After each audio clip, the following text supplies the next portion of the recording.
Hello students, KCT 2025ಕ್ಕೆ ಸಂಬಂಧಪಟ್ಟಂತೆ ಕೆಲವು important ಇನ್ಫಾರ್ಮೇಷನ್ಸನ್ನು ಈ ವಿಡಿಯೋದಲ್ಲಿ ನಾವು ತಿಳ್ಕೊತಾ ಹೋಗೋಣ.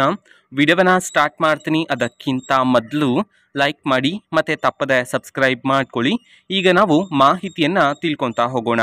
KCT 2025ರಲ್ಲಿ KCT ಎಕ್ಸಾಮ್ಗೆ ಅಪ್ಲಿಕೇಶನ್ ಹಾಕಿರ್ತಕ್ಕಂಥ ವಿದ್ಯಾರ್ಥಿಗಳು ಈಗಾಗಲೇ ರಿಜಿಸ್ಟ್ರೇಷನ್ ಮಾಡಿ ಅಪ್ಲಿಕೇಶನನ್ನು ಹಾಕಿರ್ತೀರ.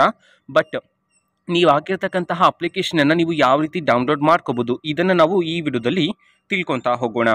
ಸೊ ನೋಡಿ, ಈಗಾಗಲೇ ನಮ್ಮ KA ಕಡೆಯಿಂದ ರಿಜಿಸ್ಟರ್ ಆಗೋದಕ್ಕೆ ಲಿಂಕನ್ನು ಬಿಡುಗಡೆ ಮಾಡಿದ್ರಲ್ವಾ. ಸೊ ಅದೇ ಒಂದು ಲಿಂಕಲ್ಲಿ ನೀವೇನು ಮಾಡಬೇಕು, ಲಾಗಿನ್ ಆಗಬೇಕಾಗತ್ತೆ. ಸೊ ಲಾಗಿನ್ ಆದ ನಂತರ ಅಲ್ಲಿ ನೀವು ಅಪ್ಲಿಕೇಶನ್ ಹಾಕಿದಾಗ ಕೊಟ್ಟಿರ್ತಕ್ಕಂಥ ಡೀಟೇಲ್ಸ್ ಎಲ್ಲ ಡಿಸ್ಪ್ಲೇ ಆಗುತ್ತೆ. ಸೊ ಅದಾದಮೇಲೆ ನೀವು ಆ ಒಂದು ಅಪ್ಲಿಕೇಶನ್ ಫಾರ್ಮನ್ನು ಡೌನ್ಲೋಡನ್ನು ಮಾಡ್ಕೋಬೋದಾಗಿರುತ್ತೆ. ಸೊ ರಿಜಿಸ್ಟ್ರೇಷನ್ ಮಾಡಿರ್ತಕ್ಕಂತಹ ಲಿಂಕ್ ಇದೆ ನೋಡಿ, ಅದನ್ನು ನಾವು ಈಗಾಗಲೇ ಟೆಲಿಗ್ರಾಮ್ ಚಾನಲಲ್ಲಿ ಅಪ್ಲೋಡ್ ಮಾಡಲಾಗಿದೆ.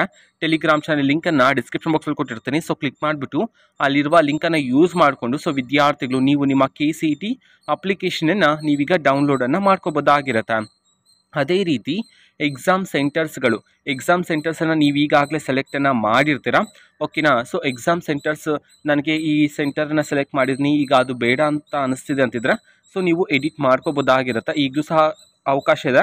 ಅದಾದಮೇಲೆ ನಮ್ಮ KAರು ಸಹ ನಿಮಗೆ ಅವಕಾಶವನ್ನು ನೀಡ್ತಾರೆ, ಓಕೆನಾ. ಅಪ್ಲಿಕೇಶನನ್ನು ಎಡಿಟ್ ಮಾಡೋದಕ್ಕೆ ಈಗಲೂ ಸಹ ಅವಕಾಶ ಇದೆ, ನೀವು ಈಗಲೂ ಸಹ ಎಡಿಟನ್ನು ಮಾಡ್ಕೋಬೋದಾಗಿರುತ್ತೆ, ಓಕೆನಾ. ಸೊ ಇದು ಇವತ್ತಿನ ಒಂದು ವಿಡಿಯೋ. ಮತ್ತೀಗ ನಾವು ಟೆಲಿಗ್ರಾಮ್, ಇನ್ಸ್ಟಾಗ್ರಾಮ್ ಮತ್ತು ಫೇಸ್ಬುಕ್ಕಲ್ಲೂ ಈಗ ವಿಡಿಯೋಸ್ಗಳನ್ನು ಅಪ್ಲೋಡ್ ಮಾಡ್ತಿದ್ದೀವಿ.